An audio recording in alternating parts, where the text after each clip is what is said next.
Bênçãos de Deus sobre você e sobre sua família. Nossa pequena reflexão de hoje é uma homenagem a todas as mulheres. O texto bíblico está aqui. Livro de Ester, capítulo 2, verso 17. O rei amou Ester mais do que todas as mulheres, e ela alcançou diante dele favor e aprovação mais do que todas as virgens.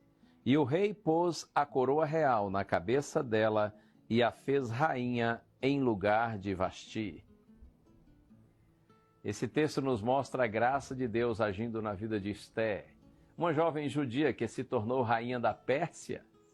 Veja, mesmo em uma situação difícil, longe de sua terra natal, em um ambiente hostil, complicado, cheio de desafios, Deus estava trabalhando na vida de Ester para cumprir os seus propósitos. A história dessa garota pode ser uma inspiração para as mulheres que desejam ser usadas na missão do Evangelho.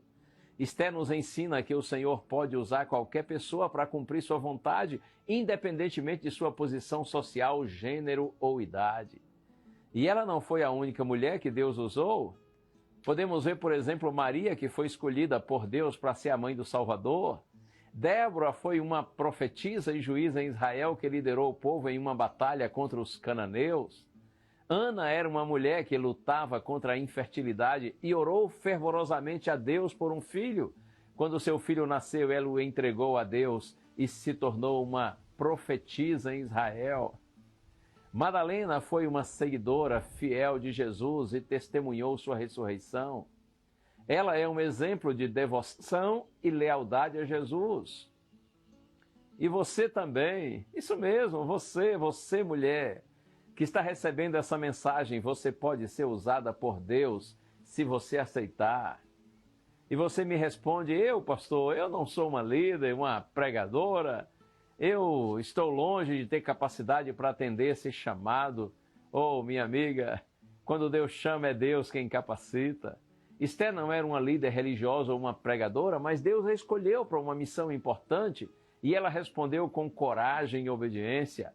Assim como Ester, as mulheres também podem ser usadas na missão do Evangelho de diversas formas, seja por meio da evangelização e pregação, do discipulado, da oração, do serviço voluntário, de ajuda às pessoas carentes ou até mesmo do testemunho de vida. O Evangelho não é uma missão exclusiva de homens, como a gente vê na própria vida de Ester e de tantas outras mulheres citadas na Santa Bíblia. Mas sim, essa é uma missão de todos aqueles que abrem o coração para Cristo e se dispõem a servi-lo.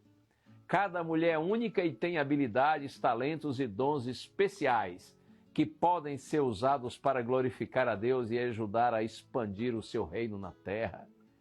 A história de Ester nos ensina que Deus pode usar qualquer pessoa para cumprir seus planos, independentemente de sua posição ou de seu gênero. E aí, você tem sido chamada por Deus? Aceite esse chamado, busque a Deus e peça a Ele que lhe ajude a saber reconhecer quais são os seus dons.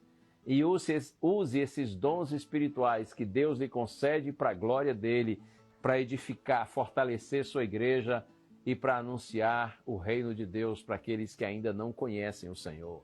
Deus lhe use e lhe abençoe. Seja verdadeiramente uma mulher de Deus. Vamos orar? Senhor, nessa hora, Pai, eu me uno a todos que estão orando comigo e nós te pedimos especialmente, Senhor, pelas mulheres que participam dessa prece, que a presença do Senhor seja real na vida de cada uma delas e que elas cumpram, Senhor, os propósitos para os quais tu as chamaste, que elas sejam verdadeiramente mulheres do Senhor, fiéis acima de tudo a ti, e que usem os seus dons para te glorificar, para fortalecer a tua igreja e para anunciar o Santo Evangelho. Eu te peço, Pai, com gratidão em Jesus. Amém.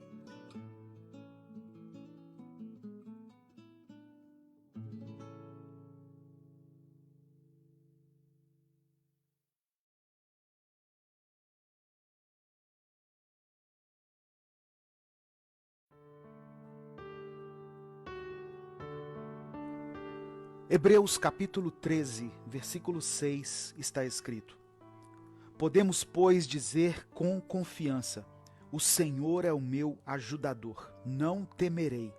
o que podem me fazer os homens? Experiências passadas marcam a nossa vida de tal forma que algumas delas definem a maneira como vivemos até hoje. Talvez você já tenha passado por tantas decepções com pessoas e até mesmo algumas decepções pessoais, e isso fez com que você perdesse a confiança em todo mundo e até em si mesmo. É certo que devemos confiar em Deus acima de qualquer coisa, mas precisamos também confiar em nós mesmos, pois aqueles que não confiam em si totalmente passam a viver com medo. Medo do julgamento das pessoas, medo de como vão interpretar aquilo que você disser, medo do que terá que ouvir das pessoas. Enfim, viver com medo faz com que nós pensemos em todas essas coisas de uma só vez. E a nossa mente fica cansada, porque o tempo todo estamos cogitando todas as possibilidades que vão acontecer em qualquer situação.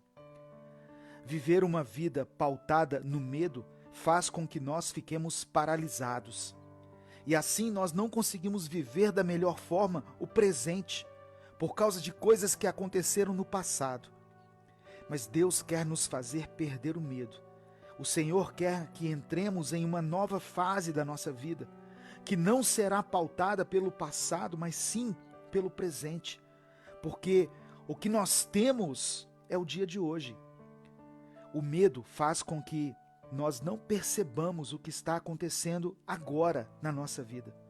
Faz a gente não perceber, por exemplo, o crescimento dos nossos filhos, valorizar a presença dos nossos pais, faz com que nós não nos demos conta do quão precioso é o momento a sós com o nosso cônjuge, ou que nós não enxerguemos a pureza de um tempo de qualidade com nossos amigos.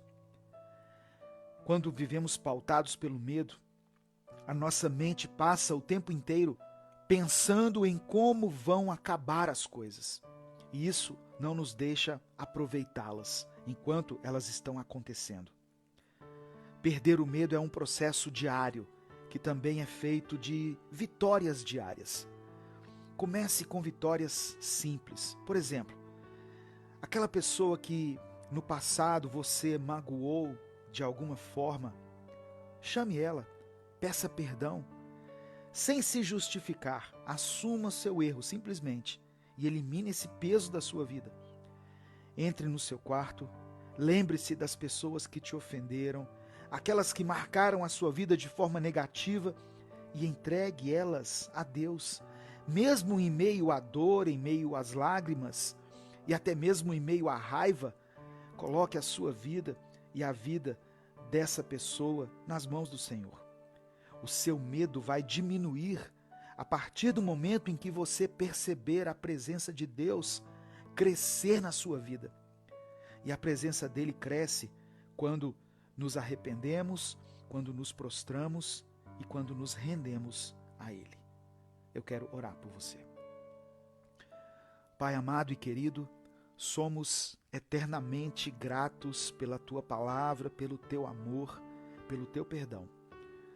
Nos perdoe, pois vivemos tão enraizados no passado que não nos damos conta das oportunidades que o Senhor nos dá todos os dias de recomeçar.